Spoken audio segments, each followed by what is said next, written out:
Hello and welcome to ukramedia.com. My name is Sergey Prakhnevsky, and today I'm going to show you 20 free scripts in After Effects, and they are super awesome, very useful. But they're actually part of 50 free scripts that a guy named Jeff Almasol just gave away one day.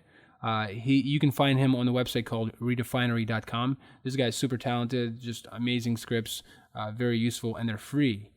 But he does ask you to consider donating to a charity important to you. In fact, he does say, if my scripts save you time, maybe pass the savings onto organizations doing good work. So his motive behind it is definitely awesome, and his scripts are pretty awesome as well. So just go to the website and download it right here, and there's 50 of them, but I'm only going to show you 20 right now because we don't really have time. But anyway, let's dive right in. I'll show you how to install them next after you download them.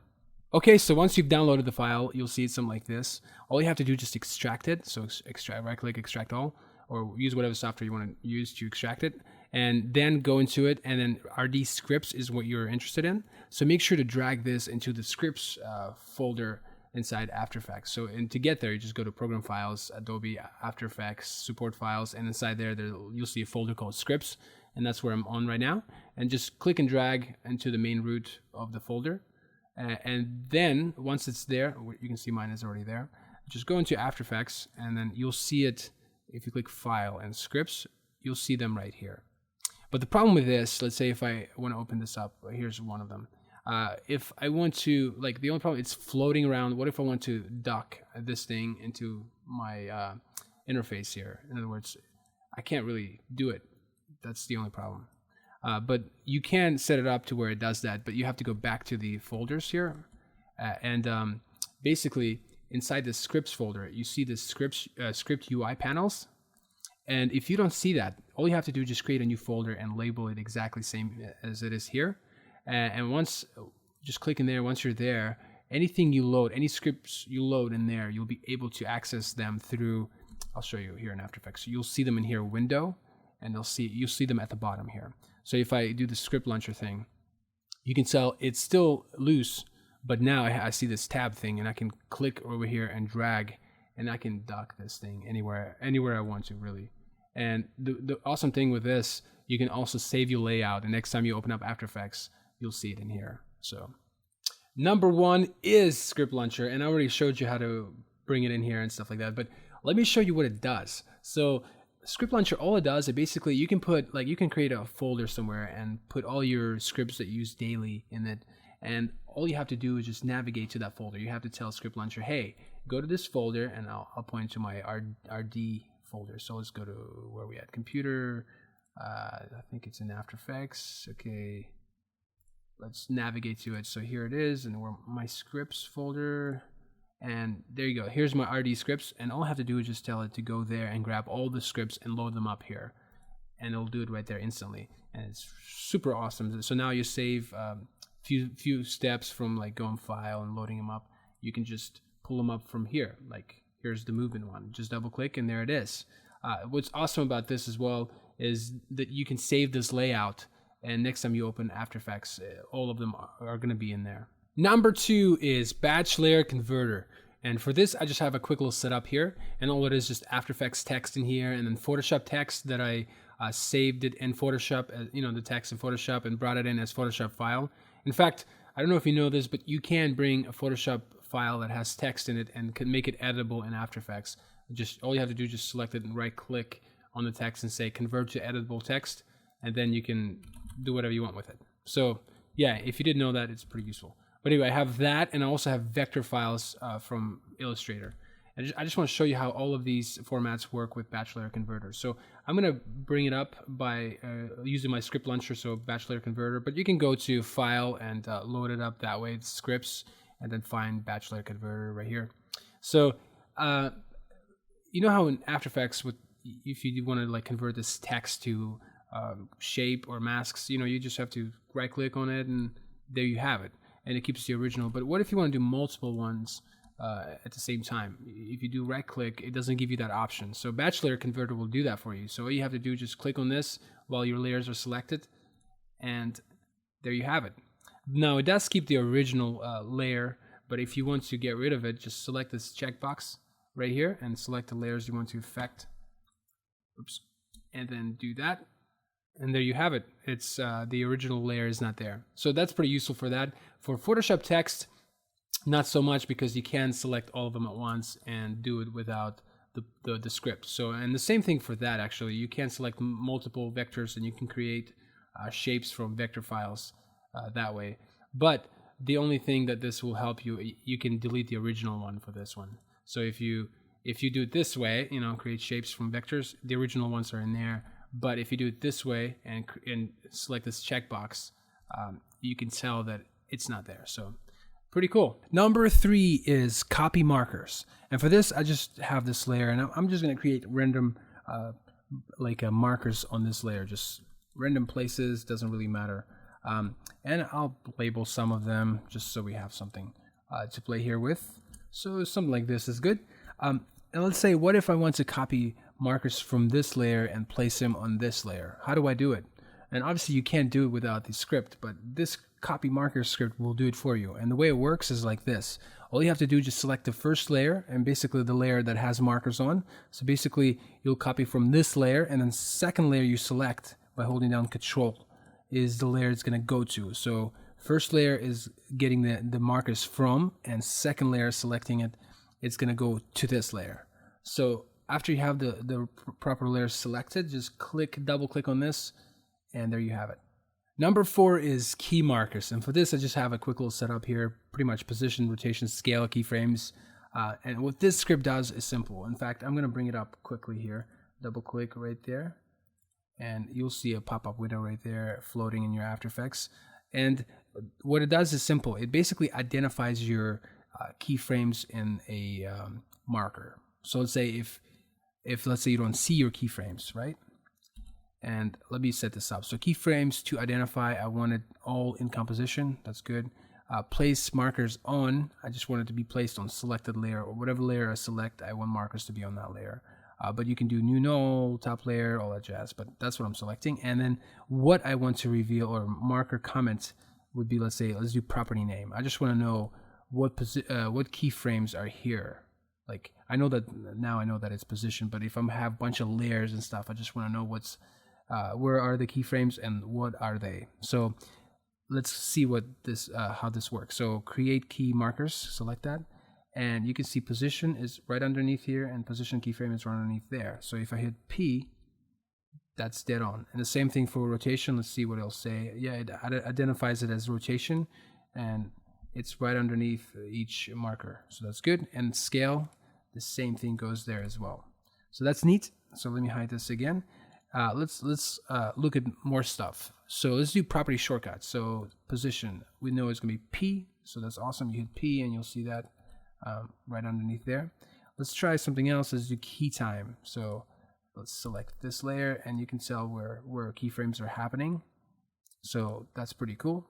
And the same thing goes for keyframe value. So if I'll select this, the position layer, you can see the value of each keyframe. So let's go to scale here and rotation. You get the idea. And also there's a property name and key value. So for rotation here, it should say like rotation, and yeah, rotation 0, rotation 360. That's cool. And the last one is comment. So that can be anything. Let's say you just want to say, I'll say Uchromedia. And so any layer I'll select, it'll just say Uchromedia right underneath or above each keyframe. So that's pretty much it. It's very useful when you have tons of layers and you just want to know where things are. Number 5 is remove keys. And for this one, I'm just going to hold on to the last setup we did. So something like this. And I'm only interested in these keyframes. So let me bring up the script here, double click, remove keys. And it's very simple here. I'm only interested in these elements here. All right, so let me show you how this works. So in order to for it to do any kind of actions, you have to select the layers you want it to affect. So I'm going to select these layers and say, all right, remove all keyframes. So, and all the keyframes are removed. That's cool. Let's go to the next one, inside work area. So anything inside these work area, let me do Control Z. Okay, anything inside the work area will be, all the keyframes that are selected on the layers will be removed. So if I shift this work area to here and do remove keyframes, anything inside there was removed. So that's cool. Let's move on to the next one. So the next one is inside layer in and out. So I'm just going to focus on one layer here and Here's the in and out of the layer. So anything inside here will be removed. So like that. That's cool. Let me undo this. And the next one is outside layer in and out. So anything outside of in and out. So basically anything outside will be removed. So here, from here on will be removed. So let's see if that happens. Cool. All right, let's go to the next one. Let me Control Z that. Okay. Next will be before and after, at current time. So like anything at current time and before will be removed. So let me select all the layers here. So let's see if that happens. Yep. So awesome. Let's move on to the next one. This one is at and after. So at this time and after, all the keyframes will be removed. So awesome. Okay, and a few more odd numbers. So that's cool. So if you do odd numbers and just select the layers you want to affect it to, and it'll just erase every other keyframe. And obviously the same thing goes for the even numbers. So as you can see, this script is very useful. I can see how it can help you with your keyframes and stuff. Number 6 is remove markers, and really honestly it's the exact same thing as remove keys, only with markers.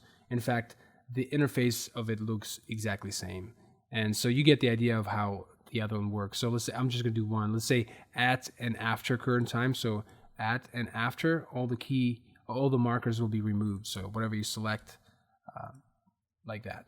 So it's the exact same thing. Number 7 is divvy up, and this one is pretty cool. So let's say I have this layer and I wanted to cut it in exact 4 parts, like identical. I don't want to do like this and then match it up. So there's a script for it. So if you bring this divvy up script up, and you can just tell how many parts you want. Let's do 6 parts. So whatever layer select, that's what it's going to affect. So hit the button, and as you can see, there it is. Number 8 is kinda sorta, and this script has to do with the order of the layers and stuff. So let me show you what I mean. So let's say I'll double click on the kinda sorta script, and this is all that is effect. So basically you tell it what to affect. All the layers in your composition on only select few. So I'm just gonna do all of them and order by, let's do first one, order, just random order. And if you hit sort, and just gonna give you random order. It's pretty cool if that's what you're going for. Next one is selected order. So I'm gonna, let's say, do this. I'm gonna hold down Control and just say I want this one to be first, this one second, third, fourth, fifth, sixth, seventh, and hit sort, and it'll do it exactly like you selected it. And you can reverse that. That's cool. All right, let's do endpoints. So my endpoints is gonna sort exactly according to my endpoints. So if you hit sort, as you can see, it did it, and you can reverse that as well. So next is out point, and the same thing, it goes according to your out point, and you can reverse that as well. Let's see, layer name. So it's going to sort the layers according to the name, like that. That's good. And the last one is layer Z position. It has to do with the 3D, which I'm not going to go over. But anyway, that is it. Number 9 is masks to shapes. And for this, I'm going to bring in a solid into my composition. Something like this, and I'll draw, let's say, a star, something like this. Okay, that's good, and it's a mask on my solid. So how would I convert this into a shape? And it's simple. All I have to do is just double click on this mask to shape script, and it will give me a shape. But you can see the small outline. So how do you fill this? Sometimes it gives you that problem. So all you have to do is just make sure you bring a fill in there, and you can change it to whatever color you want. So there you have it. Number 10 is shapes to masks, and it's basically the exact same thing we just did, just in reverse. So let's bring in a star shape into our composition, like so. And if we go and find a script that's called shapes to masks and double click on it and basically convert this into a mask, nothing happens. And the reason why nothing happens because this star has some elements that are still editable. As you can see, you can do points and stuff. You just need to convert this into a Bezier path. And all you have to do is just right click here and say convert to Bezier path. And now, as you can see, it's just a path. And you can pretty much do the same thing you just did, shapes to masks. And this time it'll give you a solid with a shape or a mask on it, like so. Number 11 is new parallax null. And this one is interesting, actually. Let me show you how it works. So I'm going to generate some random movements here on my position properties here. So 0.5 and like some wiggle expression, like maybe -150. And then I'll click on this one, type the same thing. Maybe this time I'll just do like 1 and maybe 200. And so basically just random movement here. That's what I'm going for. So the way this works, you're just gonna have to select both of them here, and then click on the new parallax null script, and automatically it gives you a null between your two, the center, the pivot point of each object or whatever, or text. So as you can see, when it moves, the null is always center between these two objects. So if you move the pivot point, which you just have to select one, if you move the pivot point somewhere else, it'll always be the center between the two pivot points. So that's interesting. You can do some cool things with it, and especially if you go to this null, if you go to this null in the effect control property here, you can actually animate it. So let's say from 0 being it here, the null being here, and 1 is this object. So if I animate that, let's say hit keyframe here and then U to reveal it. So if I hit it to 0, you can see that this null is now with this object, like so. Now if I go to like, I don't know, like 15 frames forward and then hit keyframe and just keyframe it to 1, you can tell that now it's moving with that. So if you animate that like I just did, you can see that it's moving with this one, then it shifts and it moves with that. I mean, this is interesting because now you can play with this stuff. Like let's say if I move the pivot point, hit Y on the keyboard and just move the pivot point, hold down shift and like right in front of it, like so, and then do the same thing and move it right in front of it like this. And then if I bring in like a I don't know, like a circle, or let's do like a, yeah, like this, like some kind of shape, and then you know, alter it a little bit. Let's do like 50 scale, like I just want something tiny. Okay, and if I select, let me see where my pivot point is. It's right in the middle. So if I hold down shift and then parent it to the null, it's going to be with the null and it's going to be moving with the null. So I can see you creating an animation to where it's focusing this text and then it shifts to the next one. So this can be useful. Definitely worth your time, and just play with it and see what you come up with. Number 12 is KSPON null. And I'm not sure if I'm pronouncing right, but anyway, let me show you how this works. Let's say I bring in a null.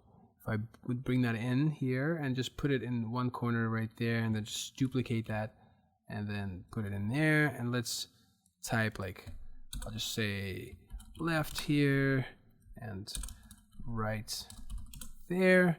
So if you select these two and then click on KSPON, and as you can see now, it creates a null in between them two, and when you select one, the null in the middle moves with it. So how can you use this? So by the way, let me hit T and then bring the opacity down to 0 on both nulls right there. So, but if you select this this text and just parent it to the null it created, now you can just animate each null and it'll give you a cool little effect. So yeah, it's pretty neat. Number 13 is new project from comp. And really what it is the same thing if you were to select this project or this comp and you wanted to create a new project from it. So what you would do, you normally would just select this and go to File, Dependencies, and you would reduce it first. And then after everything's reduced, you would go to File and then go to Dependencies and collect files, and that will create a new project. So all those moves you just did is simplified in one script, and it's called new project from comps. Or from comp, and then you would just double click, select the comp you want to create a new project from, and just double click on that, and it will guide you through. Say okay to save, okay, where it'll tell you want to replace it, yeah, because I already had one, and then it would ask you where to place it, and you just would direct it to the place you wanted to place it in, and then after that it would basically give you a project with just that one comp and all the elements you need for that one comp. Number 14 is pre-compose, and for this one I'm going to use footage of my son Elijah.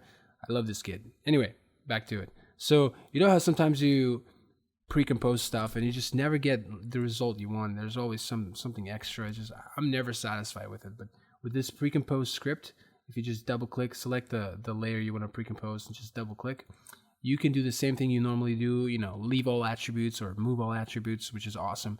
But right here, you can actually add some handles to the beginning and the end of your clip. So let's say I can do like 0.2 here, and if you hit OK, not only does it move it and pre-compose it, but it gives you a little room here to play with for like transition or whatever. And if you go into it, you can tell that it's the exact duration of the clip you need. So yeah, it's really awesome. I use it quite often. Number 15 is comp sheet, and for this I'm going to reuse the footage of my son. But let's just say you want to create a style frames of your animation, and you want to select certain frames and make it happen. So basically what you would do with this comp sheet script, you have to, first of all, whatever clip you use, you have to change the name to style frames in order for it to work. So that's the first step you have to do. So next, you just pick some frames you like. So and use asterisks on your keyboard to create markers. So let's say like something like this frame, that frame. Let's say this frame. Let's use that, and oops, and like let's do 2 more. So these are the frames I like. And once you selected your frames, what you do next, select your layer and then hit this comp sheet. And in here you can create some stuff. You can have some options with rows, columns, and all that stuff. I'm going to leave it as is, and spacing, all this is fine with me. And then just say create comp sheet, and it will create a new composition right there. And when you double click on it, you can see that it gave you this style frames stuff. So it's really neat. You don't even have to leave After Effects to generate something like this. Number 16 is Slicer, and this one is a fun one. In fact, I'm going to reuse the footage of my son here, but let's say I wanted to cut this footage into a bunch of pieces and animate each piece. How would I do it? This Slicer will speed it up for you. So you can double click on that and select the layer, and you can say 5 rows and 8 columns, and you could do 2 pixel margin. You can adjust all this stuff, but 2 pixel margin between each cut, and then you can round it. I'll do 6 pixels, but you can do it as much as you want. But all this stuff is pretty cool. So once you're done, just hit slice, and as you can see, like each segment has its own individual pivot point, and you can animate this, and they're also attached to this null, so you can move it together. You can make it 3D. I mean, you can go nuts with this. This script is very awesome and very useful. Number 17 is Scooter, and this one is really awesome. Let me show you how it works. So double click on Scooter here and bring it in, and you can start out with a keyframe. So I can select, tell it to move only selected keyframes. So I can select position and rotation only, and then move it like 3 frames at a time, and it will only move those and nothing else. You can also select only few and do the same thing, and it will only move what you selected. So that in itself is really awesome. But what's really cool, you can actually adjust these numbers in here. So you can put like 5 frames, 10 frames, and it will do that for you. So I think that feature in itself is awesome. So next, let's say all frames. So whatever, if you select this layer and if it has any frames, it will move all of them. So let's see all of them shifted 3 frames. So that's cool. So we're done with keyframes. Let's move to the layer side. So layer source, and what layer source is if I make this shorter like this source is still there. So if you select that and move the layer source, you can tell that it's moving, but the in of the layer isn't moving. So that's what it means by layer source. Okay, and then let's go to layer in and out. So it's kind of the same thing. Instead of this shifting, the in of the layer will be shifting. So like that. But no keyframes, nothing shifting, so that's cool. And then layer markers, and that's something really hard to shift. You'd have to shift the whole layer, but with this one, you can actually shift markers all at once. So let's say once you have that selected and select the layer the markers are on, and just shift them 1 frame or 3 frames at a time, and that is it. Scooter is super awesome. Number 18 is Shifter, and this one is super easy to use. So basically, let me bring this up. it's all about moving the layers together. So if I select all these layers, and let's say I want to move together to like this point and not do one of these, I actually want to move together. I mean, I can drag it, but what this will do, you can do top selected. So this top layer, it will shift everything according to that and line them up like that. Or you can do bottom selected, so it could be up to this point, like that. You can also play around with like first selected. So if you select this layer first and then like do stuff, and then that maybe that one last. So whatever you did first, it will line up to the first one, and whatever you did last, it will line up to the last one. So you get the point. It's a very easy to use, simple, and it could be useful at times. Number 19 is movement, and this one is really cool as well. So let me tell you more about it. So here is the layout of it. So it's all about moving the time indicator across your timeline. So you can move it 1 frame or 20 frames, or you can do like custom, so like 15 frames. So the sky's the limit. You can adjust these numbers, so that's really cool. But the other feature that's interesting to me is this one right here. It's called favorites. So you can set, let's say, one and like here, and just set it as number 1, and then maybe right here for number 2, and then like at the end over here for number 3, and over here for number 4. And so what's cool, you can jump around between all of those. So you can go to all the stuff you set, and it will kind of switch around. That in itself is really interesting to me. All right, so the last one is snap decisions, and this one is very practical. So you know how sometimes when you select frames and you alt click and drag them, almost every time you can tell that certain keyframes just don't line up right. Like right here, this should be on this line. It just doesn't look right. So sometimes you have to go and fix it yourself and drag them. But if you have too many keyframes, that can be very time consuming. So this is where snap decisions comes in handy. So if you double click on this and tell it to only affect keyframes, and then snap to the nearest or previous, next, whatever you want to do, but nearest is fine. And you can either do selected layers, you can select certain layers, or you can do all layers. So I'm going to do all layers. In fact, I'm not going to select anything, and hit snap. And as you can see, it lines all of them on the lines that I need them to be. All right, so this is the end of this tutorial. I hope you found it useful. Be sure to subscribe to my YouTube channel, like me on Facebook, share this video, comments. I'd love to hear from you guys. Anyway, thank you so much. My name is Sergey Prokhnevsky, and this is Ukramedia.com.